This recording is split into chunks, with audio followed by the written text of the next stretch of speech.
नमस्कार दोस्तों, स्वागत है हमारे नए क्लासेस में। तो चलिए आज की टॉपिक है बुद्ध सारनाथ बुद्ध स्तूप को यूनेस्को विश्व धरोहर में शामिल किया गया है। भारत की बौद्धिक विरासत को बौद्धिक मंच पर ऐतिहासिक मान्यता मिली है।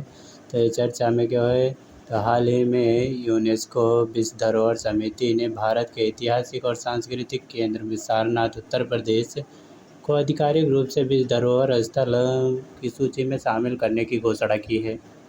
यह निर्णय बौद्ध विरासत की वैश्विक सांस्कृतिक और कूटनीतिक दृष्टिकोण से एक मील का पत्थर साबित हुआ, जो भारत के सॉफ्ट पावर को सुदृढ़ बनाता है।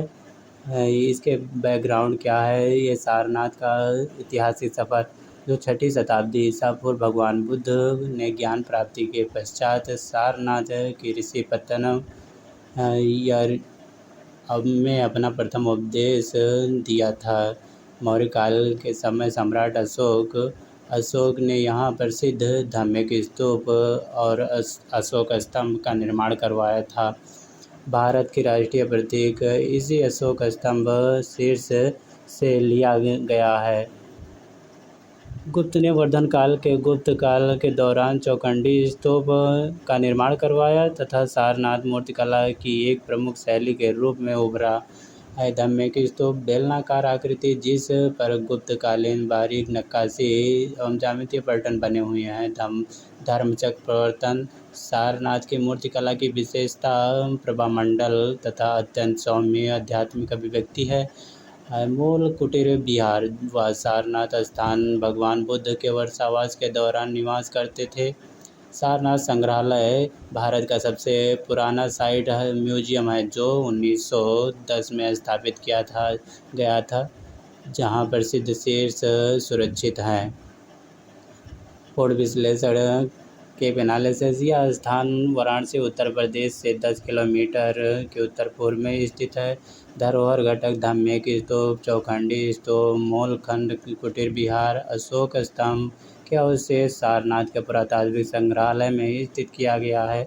जैसे संरक्षण निकाय, इसका संरक्षण भारतीय पुरातात्विक सर्वेक्षण archaeology survey of India ASI के द्वारा किया जाता है।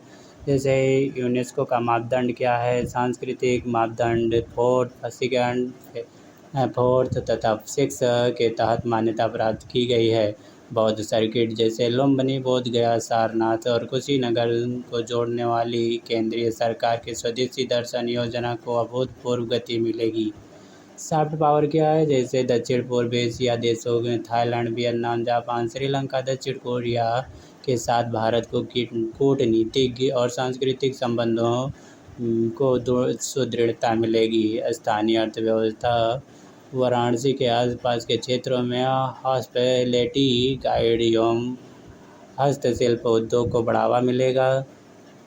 इसका की पॉइंट एग्जाम एनालिसिस ये GS पेपर फर्स्ट, भारतीय संस्कृति और कला स्थापत्य जैसे प्राचीन से आधुनिक काल तक के कला के रूप में साहित्य एवं वास्तुकला के मुख्य पहलू हैं। जैसे फोकस पे यूनेस्को मापदंड, मौर्य पुरातात्विक वास्तुकला, स्तूपों की संरचना, अंडहर्मिका छत्र, बौद्ध धर्म की शाखाएं व सिद्धांत। सॉफ्ट मेन पावर में क्या, ये भारत की वैश्विक विरासत नीति, सांस्कृतिक धरोहरों एवं व्यवसायीकरण बनाम संरक्षण संतुलित पर्यटन विकास किया गया है। त्वरित जैसे exam keyword prelims fact, Sarnath में बुद्ध के अष्टांगिक मार्ग और 4 आर्य सत्य के उपदेश दिया गया है। मेंस के यहाँ पर्सपेक्टिव से सांस्कृतिक स्थलों के संरक्षण से भारत में सॉफ्ट पावर कूटनीति को जैसे बढ़ावा मिलता है। माइंड मैप की तुलनात्मक पहलू जैसे धार्मिक स्तूप ईंटों एवं पत्थरों से निर्मित बेलनाकार संरचना है, धर्मचक्र प्रवर्तन का प्रतीक है। चौखंडी स्तूप गुप्त काल में निर्मित बुद्ध एवं शिष्यों के प्रथम मिलन की स्मृति को दर्शाता है। अष्टकोणीय टावर हुमायूं स्मारक का भी कहते हैं। अशोक स्तंभ 4 सिंह शीर्ष राष्ट्रीय प्रतीक। धर्मचक्र प्रवर्तन 4 पशु सिंह, हाथी, सांड, घोड़ा दर्शाए गए हैं। जैसे तुलनात्मक सारणी विशेषता निर्माण काल मौर्य काल में न्यू गुप्त काल में विस्तार किया गया। चौखंडी गुप्त काल के 5वीं सदी में इसका निर्माण। महत्व क्या हुआ? प्रथम उपदेश के स्थल की स्मृति, धर्मचक्र प्रवर्तन। चौखंडी स्तूप में बुद्ध ने अपने प्रथम 5 शिष्यों के मिलन का स्थल बताया है। जैसे स्थापत्य शैली बेलनाकार ठोस ईंटें पत्थर की संरचना है। यह अष्टकोणीय बुजुर्गों मुगल काल से जोड़ा गया है। ये यूपीएससी प्रारंभिक परीक्षा अभ्यास MCQ। जैसे हमारा क्वेश्चन ये है कि सारनाथ के संदर्भ में निम्नलिखित कथनों पर विचार कीजिए। तो पहला है, भगवान बुद्ध ने सारनाथ में मृगदाव में अपना प्रथम उपदेश दिया, जिसे साहित्यिक धर्मचक्र प्रवर्तन कहा जाता है। दूसरा है, भारत की राष्ट्रीय प्रतीक सारनाथ स्थित अशोक स्तंभ के शीर्ष से बनाया गया।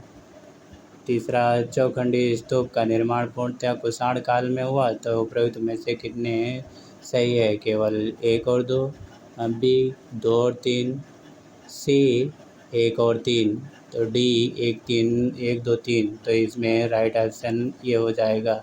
इसकी व्याख्या क्या है? व्याख्या है 1 और 2 सही है।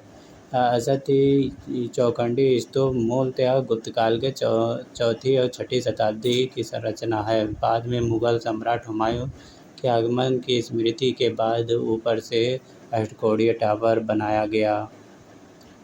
इसका क्वेश्चन मेंस के पर्सपेक्टिव से ये साल लिखिएगा। तो सारनाथ का यूनेस्को विश्व धरोहर सूची शामिल होना न केवल भारत की प्राचीन स्थापत्य कला की पहचान है, बल्कि यह भारत की सांस्कृतिक और कूटनीतिक को भी सशक्त करता है। चर्चा कीजिए। तो इसका उत्तर कैसे लिखना है? आंसर कीवर्ड भूमिका 30 वर्ड शब्दों में। जैसे सारनाथ ऐतिहासिक एवं बौद्ध धार्मिक महत्व का उल्लेख करते हुए उत्तर की शुरुआत करें। जैसे प्रथम उपदेश धर्मचक्र प्रवर्तन। मुख्य भाग 90 शब्दों में लिखें। जैसे स्थापत्य की पहचान। स्थापत्य की पहचान में मौर्य व गुप्त कालीन कला, धम्मिक स्तूप, अशोक स्तंभ, अद्वितीय स्थापत्य कला। सांस्कृतिक कूटनीतिक में बताइएगा NS व पूर्व एशियाई जापान, कोरिया, थाईलैंड, जावा एक्ट ईस्ट पॉलिसी को मजबूत करती है। आर्थिक में इसका क्या, आर्थिक और पर्यटन में लाभ क्या है? इसका स्वदेशी दर्शन, बौद्ध सर्किट का विकास एवं वैश्विक हेरिटेज टूरिज्म में वृद्धि एवं बढ़ावा मिलेगा। निष्कर्ष बाद में लिखेगा 30 शब्दों में। सारनाथ का विश्व धरोहर स्थल बनाम भारत वसुधैव कुटुंबकम की नीति शांति एवं संदेश के वैश्विक मंच पर पुनः स्थापित करता है।